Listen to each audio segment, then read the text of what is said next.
Miss Vahboi gospel single te Lajangphai akonin tu hin Kipmunnom kaprangsa kichon tawin hawan ka gal ho piu he hi ko jing ma ka chapa ho ka ban pui puya zong no te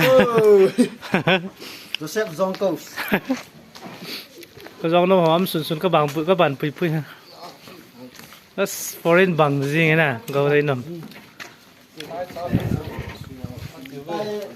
hả bên kia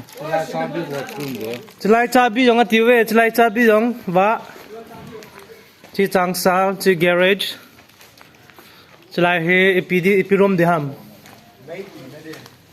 mấy tí đấy anh nói mẹ as thinh hàng in tập măng na anh nói mẹ kem trộn trong kinh lại chỉ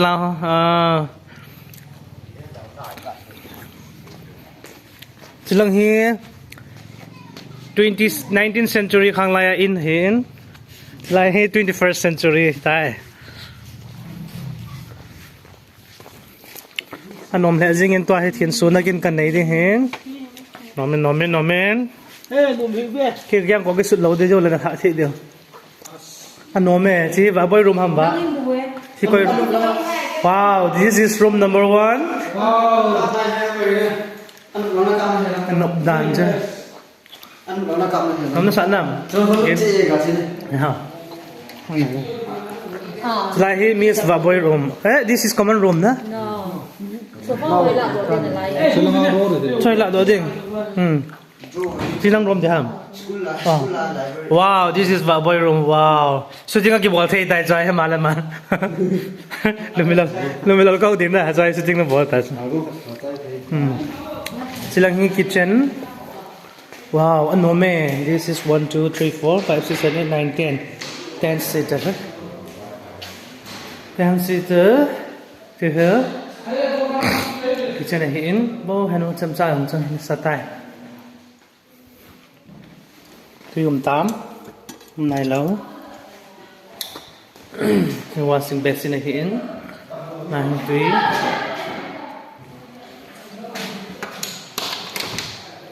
Yung food zone na sa tay, multi-L floors, multi-L floor, hin na sa tay, side lang hi, lang hi o, katayo, kahit na tong tin inom dahil.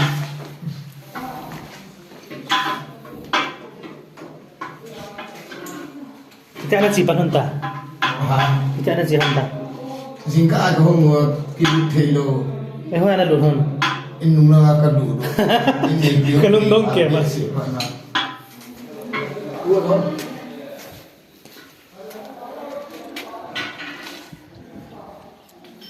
Nom le zingin setelah washing basin khat ham kinin. Ding le. Tuy saki lahi pirum de ham ga hong ke note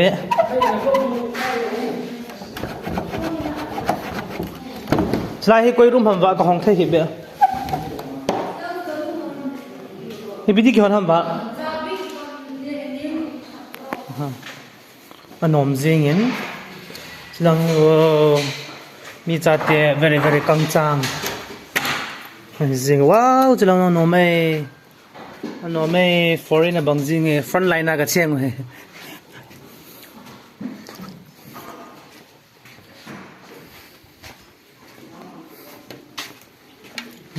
no men ta he thil ho kan he tup di wei tai chi to na jong he lak wal man he nom jingin a hi